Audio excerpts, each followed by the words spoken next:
Question number 1 देखो। वयस्क मनुष्य का दंत सूत्र होता है। तो ये शुरू के हैं, ये कृंतक है, दूसरा रत्नक है, ये प्रीमोलर है, ये मोलर है। तो सबसे पहले इसका ये हो जाएगा 21-23/21-23। इसमें देखो मनुष्य के दांत होते हैं विषम दंती होते हैं। विषम दंती मतलब एक जैसे नहीं होते, 4 टाइप के दांत होते हैं: इंसाइजर, कैनाइन, प्रीमोलर और मोलर। इंसाइजर को कृंतक, कैनाइन रत्नक, प्रीमोलर अग्र चर्वणक और मोलर चर्वणक। विषम दंती होते हैं, द्विबार दंती होते हैं, मतलब 2 बार आते हैं जीवन में। एक तो दूध के दांत होते हैं और एक स्थायी दांत होते हैं। तो दूध के दांत होते हैं, इनकी संख्या 20 होती है, और स्थायी दांत होते हैं, इनकी संख्या 12 होती है। और तीसरा करेक्टर क्या है? गर्त दंती। गर्त मतलब जबड़े में धंसे हुए होते हैं। एक ही क्वेश्चन पूछते हैं दांतों से रिलेटेड कि इन तीनों का फॉर्मूला मनुष्य का पूछते हैं बहुत बार।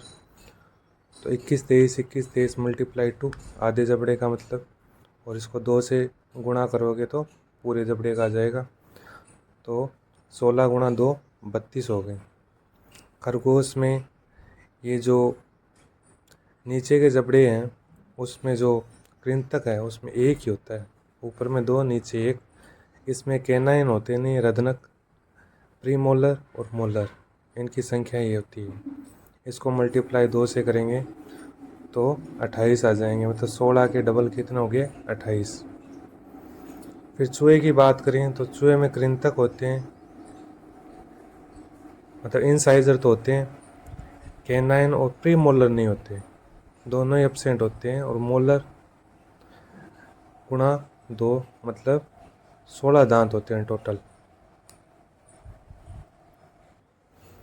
एक दांत से रिलेटेड एनिमल पूछते हैं। एनिमल क्या होता है? दांतों का सबसे बाहर का आवरण होता है जो शरीर का सबसे कठोर भाग होता है। ऐसे पूछ ले कि दांतों का सबसे कठोर भाग, तो एनिमल होता है। ये लगभग यही क्वेश्चन रिपीट होते रहते हैं। टोटल 32 दांत होते हैं मनुष्य में, 20 दूध के दांत, 12 स्थायी दांत। इससे आगे भी आ जाएगा दांत से रिलेटेड क्वेश्चन।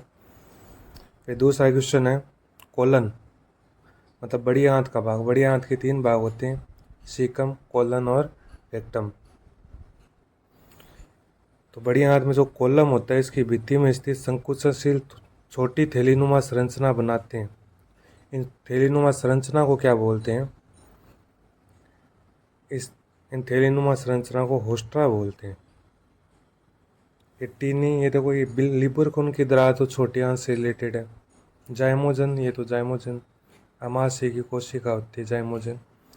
टीनी, ये संकुचनशील संरचना होती है। ये टीनी और संकुचन टीनी होता है, और जो संरचना बनाती है वो होस्ट्रा होती है। तो इसका आंसर होस्ट्रा हो जाएगा। तीसरा देखो, मनुष्य में एक बार दंती दांतों की संख्या। देखो ऊपर आया था मनुष्य में द्विबार दंती है मनुष्य, लेकिन सभी दांत द्विबार दंती नहीं है। केवल दूध के दांत होते हैं वो 2 बार आते हैं। 12 दांत जो स्थायी होते हैं वो एक बार दंती होते हैं, वो जीवन में एक बार ही आते हैं।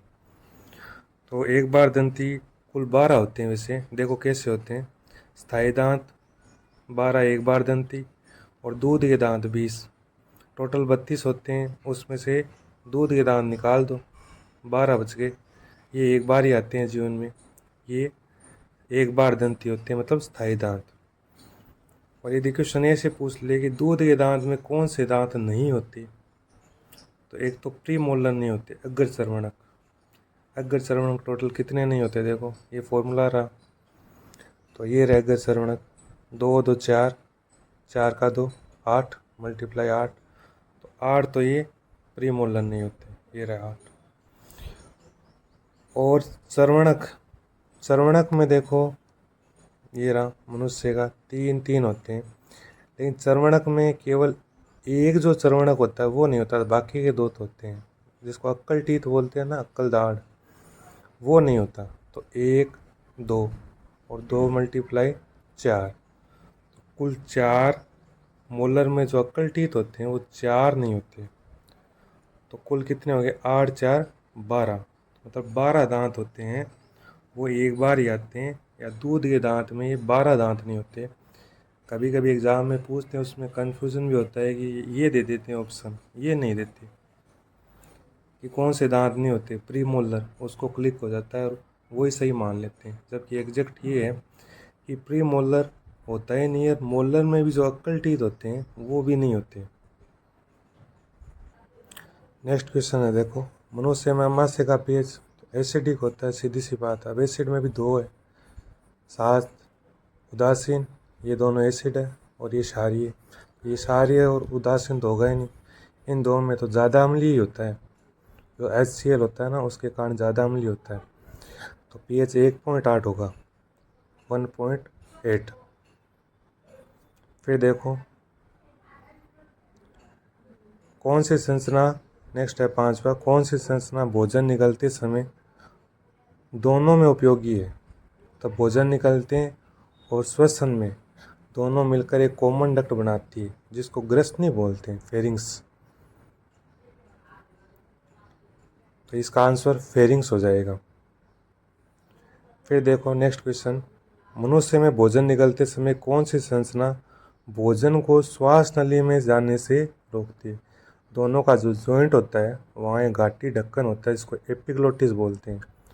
वो ये रिकॉग्नाइज करता है कि भाई भोजन आ रहा है, सांस ले रहा है, जो भी है, तो भोजन को श्वसन नली में जाने से घाटी ढक्कन हो जाएगा, एपिग्लोटिस रोकती है।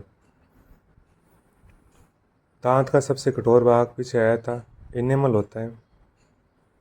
मानव में दांतों का प्रकार, देखो समदंती तो होता ही नहीं है, क्योंकि 4 प्रकार के दांत होते हैं। विषमदंती होता है, शुरू में बताया था मैंने। केवल पार्श्व में भी नहीं होते, केवल आगे भी नहीं होते, पूरे जबड़े में होते हैं। और गर्त में होते हैं, शुरू में बताया था मैंने, गर्त में दांत होते हैं, जबड़ों में। तो गर्त दंती हो जाएगा इसका आंसर। फिर देखो चिक टीथ, चिक मतलब जो गालों में होते हैं, सामने से दिखाई नहीं दे। अब जो हंसता है कोई मनुष्य या बोलता है तो सामने कौन से दांत आते हैं, कृंतक और अधनक ही आते हैं। अब इनको हटा दो, जो गालों में छुपे रहते हैं वो अग्र चर्वणक चर्वणक हो जाएगा। तो चिक टीथ कौन से हो गए, अग्र चर्वणक और चर्वणक। फिर नेक्स्ट क्वेश्चन, फ्रेनुलम, फ्रेनुलम एक फोल्ड होता है जिससे जीभ है मुख गुहा से जुड़ी रहती है। सबसे बड़ी लार ग्रंथि, लार ग्रंथि सम लिंगुअल, सम मैंडिबुलर या सम मैक्सिलरी, पेरोटिड या हाइपोग्लोसल। हाइपोग्लोसल तो होती ही नहीं लार ग्रंथि, ये 3 ही होती है। तो सबसे बड़ी लार ग्रंथि पेरोटिड होती है, ये कान के नीचे होती है और स्टेंसन नलिका द्वारा ऊपरी जबड़े में खुलती है। दूसरी जो होती है सब मैंडिबुलर या सब मैक्सिलरी होती है, ये वार्टन नलिका द्वारा निचले जबड़े में खुलती है। और तीसरी है सब लिंगुअल, लिंगुअल मतलब जीभ, ये जीभ के नीचे होती है और बार्थोलियन डक्ट या डक्ट ऑफ रिविनस द्वारा जीभ के नीचे खुलती है। तो सबसे बड़ी ग्रंथि इन तीनों में से पेरोटिड ग्रंथि।